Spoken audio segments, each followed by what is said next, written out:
নমস্কার বন্ধুরা, কেমন আছেন আপনারা সবাই? আশা করি সবাই ভালো আছেন, সুস্থ আছেন। আরও একটা নতুন ভিডিওতে আপনাদের সকলকে স্বাগত জানাই। আজকে আমি আপনাদের সাথে পেঁপে আলু দিয়ে তেলাপিয়া মাছের ঝোলের একটা রেসিপি শেয়ার করছি। এই রেসিপিটা কিন্তু আদা রসুন ছাড়াই একটা রেসিপি। আপনারা কিন্তু খুব সহজেই রেসিপিটা বাড়িতে বানিয়ে ফেলতে পারবেন। আপনারা যদি আমার চ্যানেলে নতুন হয়ে থাকেন তাহলে অবশ্যই আমার চ্যানেলটাকে সাবস্ক্রাইব করার অনুরোধ রইল।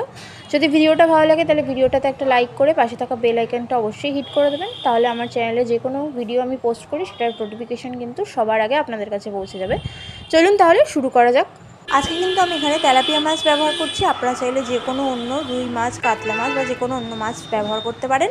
আমি এখানে প্রথমে 2 চামচ নুন আর 1 চামচ মতো হলুদ দিয়ে ভালো করে মাছটাকে ডলে ডলে মাখিয়ে নিলাম।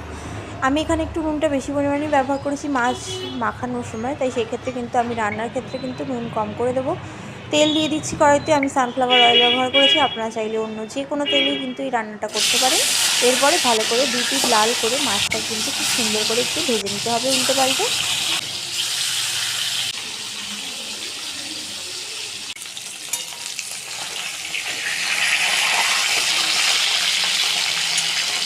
জ্যান্ত মাছ হওয়া সত্ত্বেও আমি কিন্তু মাছটাকে একটু বেশি লাল করে ভাজছি। আপনারা চাইলে একটু হালকা লাল করে ভেজেও তুলে নিতে পারেন।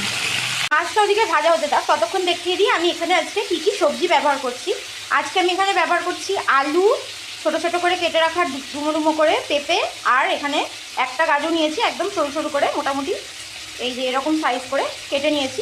আমি যেহেতু দুবেলার ঝোল বানাচ্ছি 3 জনের হিসেবে, সেই জন্য আজকে সবজির পরিমাণটা একটু বেশি আছে। আলু কিন্তু খুব বেশি নেই, আলু কিন্তু একটা বড় আর একটা ছোটো সাইজের আলু ব্যবহার করেছি।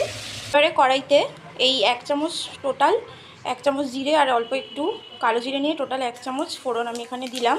দিচ্ছি 2টো কাঁচা লঙ্কা, সবজিগুলো সবটা দিয়ে দিলাম।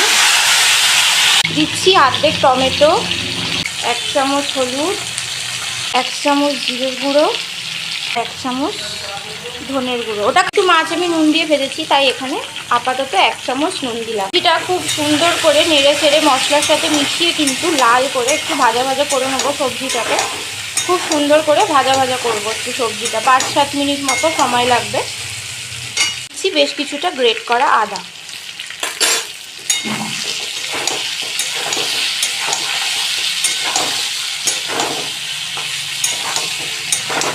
এটা একটু ভালো করে নাড়াচাড়া করে ভাজা ভাজা মতো করে নেব।